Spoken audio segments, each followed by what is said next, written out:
दोस्तों आज इस वीडियो में मैं आपको एक ऐसा बहुत सिंपल तरीका बताने वाला हूं जिससे आपका म्यूचुअल फंड्स में कितना भी प्रॉफिट हो, चाहे वो 3 करोड़ का प्रॉफिट हो, 5 करोड़, 10 करोड़, जो भी प्रॉफिट हो, उस पे आपको जीरो टैक्स देना होगा।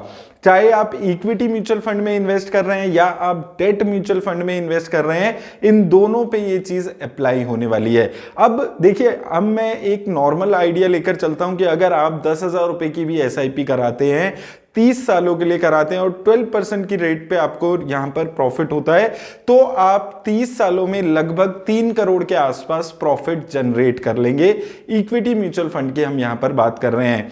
अब अगर आप इनकम टैक्स के रूल्स को पढ़ेंगे तो कैपिटल गेन्स टैक्स जो इक्विटी म्यूचुअल फंड्स पे लगता है वो किस तरह लगता है, शॉर्ट टर्म होता है। अगर आप 1 साल के लिए रखते हैं और आपको 15% का टैक्स देना होता है, और लॉन्ग टर्म होता है अगर आप 1 साल से ज्यादा रखते हैं और आपको 10% का टैक्स देना होता है, और 1 लाख रुपए तक की इनकम जो प्रॉफिट है वो आपका पर एनम एग्जेम्प्ट होता है। तो मान लीजिए आपको 3 करोड़ का प्रॉफिट हुआ, उसमें से आप 10% ले लीजिए, लगभग आप देखेंगे आपको 30 लाख रुपए के आसपास टैक्स देना होगा। लेकिन एक इस सिंपल तरीके से आपको 0% टैक्स देना होगा।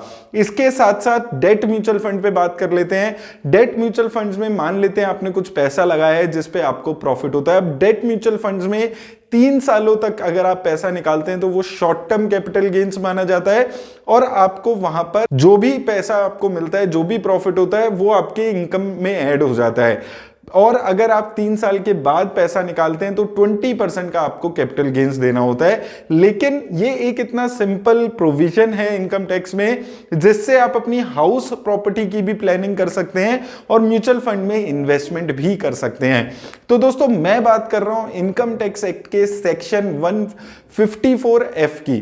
सेक्शन 54F में एक चीज बहुत ज्यादा क्लियर है, अगर आप लॉन्ग टर्म कैपिटल गेन्स, अब आपको यहां पर समझना है लॉन्ग टर्म कैपिटल गेन्स पे ये सिर्फ चीज अप्लाई होती है। अगर आप लॉन्ग टर्म कैपिटल गेन्स आपको अगर होता है अदर देन हाउस प्रॉपर्टी, और उस पैसे को, वो जो टोटल प्रोसीड आपकी मिली है, जैसे हमारे केस में हम अगर बात कर रहे हैं तो 3 करोड़ का आपको यहां पर प्रॉफिट हुआ है, उसके साथ टोटल जो प्रोसीड है, जो सेल के साथ प्रोसीड आपको आई है, उस पैसे को अगर आप री इन्वेस्ट कर देते हैं हाउस प्रॉपर्टी में तो आपको कोई भी टैक्स नहीं देना होगा। अब इसके कुछ रूल्स हैं, उस पर भी हम लोग बात कर लेते हैं, और ये कहां कहां अप्लाई होता है उस पर भी हम लोग बात कर लेते हैं। तो देखिए, ये बहुत ही एक सिंपल तरीका है आपको टैक्स प्लानिंग और हाउस परचेज की प्लानिंग करने के लिए। और अगर आप यहां पर एक से ज्यादा घर ओन नहीं करते होंगे उस टाइम पे, तो आप आराम से ये चीज प्लान कर सकते हैं। तो यहां पर होगा क्या, अगर आप एक इंडिविजुअल हैं, एचयूएफ है, तो ये रूल अप्लाई होता है, लेकिन आपको एक स्पेसिफिक टाइम है जिसके अंदर ये परचेज करनी होगी। तो जब आप अपने म्यूचुअल फंड्स को बेचते हैं, उसके 1 साल के अंदर अगर आप अपनी हाउस प्रॉपर्टी परचेज करते हैं तो आपको कोई भी टैक्स नहीं देना होगा। या फिर उसके अलावा अगर आप देखेंगे 2 साल में अगर आप कंस्ट्रक्शन कराते हैं तो भी आपको कोई टैक्स नहीं देना होगा, लेकिन आप अगले 3 साल तक उस घर को बेच नहीं सकते। यह भी एक कंडीशन यहां पर रहती है। तो ये कंडीशंस की लिस्ट यहां पर मैं आपको दिखा देता हूं जो कंडीशंस यहां पर अप्लाई होती हैं। जैसे कि एचयूएफ इंडिविजुअल के लिए ये एप्लीकेबल है, ये 3 साल तक आप नहीं बेच सकते। तो इस सिंपल तरीके से आप अपना इनकम टैक्स भी बचा सकते हैं, और जब आप वो म्यूचुअल फंड के पैसे निकालते हैं उससे आप एक हाउस प्रॉपर्टी भी खरीद सकते हैं। तो जब भी मैं हाउस प्रॉपर्टी की प्लानिंग कराता हूं तो उसमें मैं हमेशा से mutual fund, debt mutual fund, equity mutual fund, इन दोनों को ऐसे ही मिलाकर हमेशा टैक्स की प्लानिंग कराता हूं।